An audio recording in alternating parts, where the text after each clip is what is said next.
আজ সকালে ঘুম ভাঙলো দারুণ সুন্দর একটা সানরাইজ দেখে। আজ পেলিংয়ে আমাদের সেকেন্ড দিন। এটা হচ্ছে পেলিংয়ের মেন বাজার, দোকানপাট এই সমস্ত রয়েছে এই জায়গাটাতে। এখান থেকে চারদিকে চারটে রাস্তা চলে যাচ্ছে। আই লাভ পেলিং লেখাটাও এখানে রয়েছে। এর একটু উপরেই আমাদের হোটেল। এখানেও অনেকে হোটেল বুক করতে পারো। হোটেল প্যামরং রিট্রিট রয়েছে এখানে। আরও অনেক থাকার অপশান এখানে পেয়ে যাবে। আজকে আমরা সারাদিন পেলিংয়ে সাইট সিইং দেখব।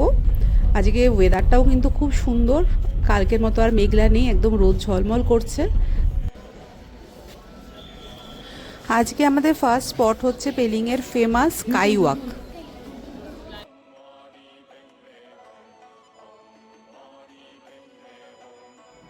স্কাই ওয়াকে মোটামুটি সারাক্ষণই খুব ভিড় থাকে, তাই যত তাড়াতাড়ি সম্ভব স্কাই ওয়াকে আসবেন। আর এখানে গাড়ির জ্যামও কিন্তু প্রচণ্ড হয়ে যায়। তো সকাল 9টায় খুলে যায় স্কাই ওয়াক, একদম সকাল সকালই আসার চেষ্টা করবেন। জুতো অ্যালাউ না, জুতো এখানে একটা প্যাকেটে আমাদের রেখে যেতে হলো।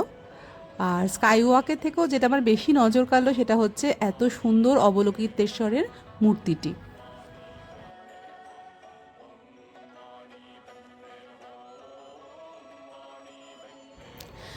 ওয়েদার ক্লিয়ার থাকলে স্কাই ওয়াক থেকে ভীষণ সুন্দর কাঞ্চনজঙ্ঘার ভিউ দেখতে পাওয়া যায়। আর প্লাস পুরো পেলিংটাই সুন্দরভাবে দেখতে পাওয়া যাবে।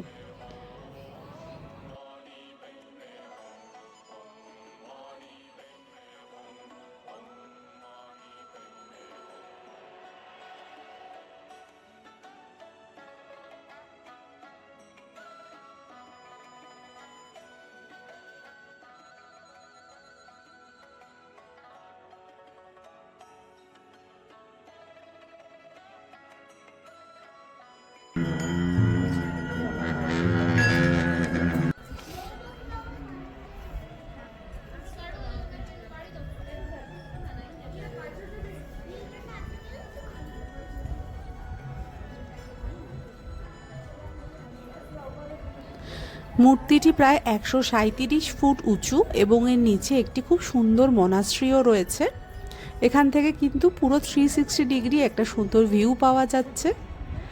আর এর পাশেই রয়েছে প্যারাগ্লাইডিং পয়েন্ট, কেউ চাইলে প্যারাগ্লাইডিংও করতে পারেন। মোটামুটি 5000 থেকে এর চার্জ শুরু। চারিদিকে অসংখ্য প্রেয়ার হুইল রয়েছে। এছাড়া স্থানীয়রা নিজেদের মনস্কামনা পূরণের জন্যও কাপড় বেঁধে যাচ্ছেন এখানে।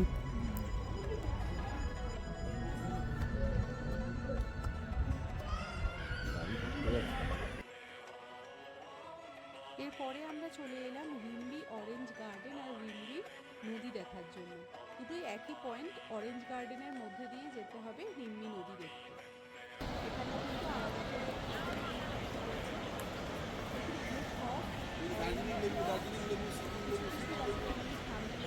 আমার বাবু একটা অরেঞ্জ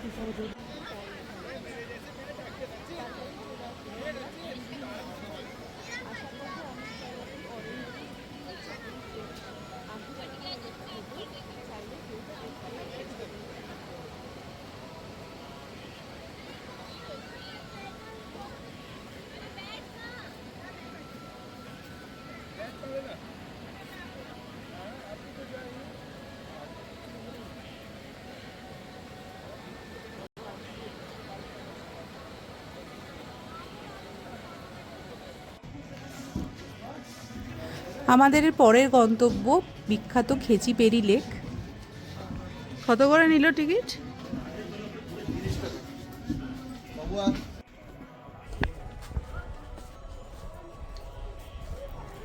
যাওয়ার পথেই ডান দিকে পড়লো একটা ছোট্ট কিন্তু খুব সুন্দর মনাস্ট্রি।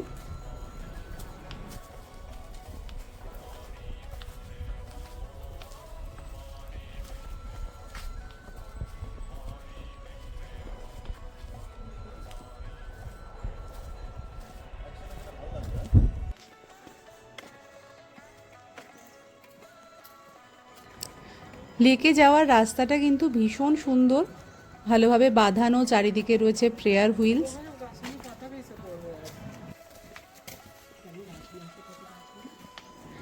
এই লেকটি কিন্তু হিন্দু এবং বৌদ্ধ দুই ধর্মাবলম্বীদের কাছেই অত্যন্ত পবিত্র একটি জায়গা। এই লেকটির আকৃতি অনেকটা পায়ের চিহ্নের মতো। তো হিন্দু ধর্মে বিশ্বাস করা হয় এটি শিব ঠাকুরের পায়ের চিহ্নের মতো, আর বৌদ্ধ ধর্মে বিশ্বাস করা হয় এটি দেবী তারার পায়ের চিহ্নের মতো।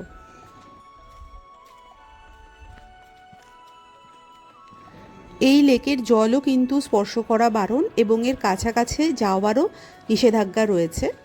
এবং এটা বিশ্বাস করা হয় যে এই লেকে নাকি একটি পাতাও পড়ে না। আশেপাশের যে পাখিরা আছে কোনো পাতা যদি পড়ে তারা সঙ্গে সঙ্গে তা ঠোঁটে করে নিয়ে যায় এবং সবসময় লেকটিকে পরিষ্কার রাখে।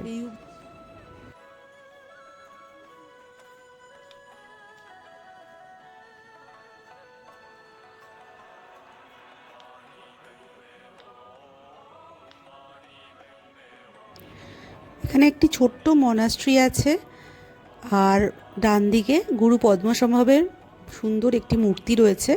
তার উপর দিয়ে কিন্তু এই হিলটাতে ট্রেক করেও যাওয়া যায়। ওটাও খুব পবিত্র একটি জায়গা।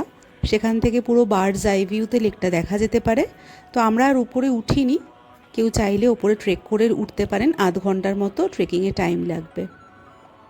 এইদিকে এই রাস্তাটা চলে যাচ্ছে, ওই ট্রেকিংয়ের রাস্তাটা।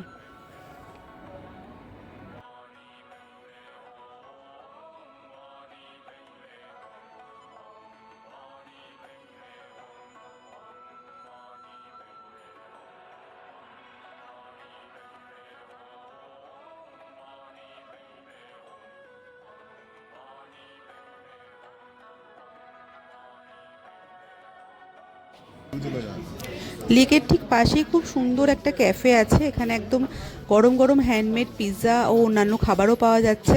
তো আমরা এখানেই আমাদের মধ্যাহ্নভোজন সেরে নিলাম।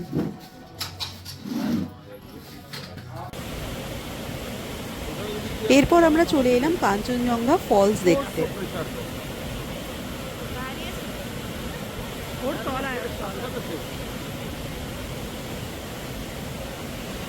ভীষণ সুন্দর এই জায়গাটা, মানে পেলিংয়ের অন্যতম ফেমাস স্পট হচ্ছে এই ওয়াটারফলস। আর ফলসের অনেক সামনে অবধি যাওয়ার জায়গা রয়েছে। জাস্ট চুপ করে এই ফলসের সামনে দাঁড়িয়ে থাকলেই এত ভালো লাগবে কি বলবো।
আজকের আমাদের শেষ গন্তব্যে এরপরে আমরা চলে এলাম ইয়োরং ওয়াটারফলস। এটাও কিন্তু খুব সুন্দর নিরিবিলি একটা ওয়াটারফল। এখানেও সময় কাটাতে আমাদের খুব ভালো লাগলো। তো আজকের মতো ভিডিও এখানেই শেষ। সবাই একটু সঙ্গে থাকবেন।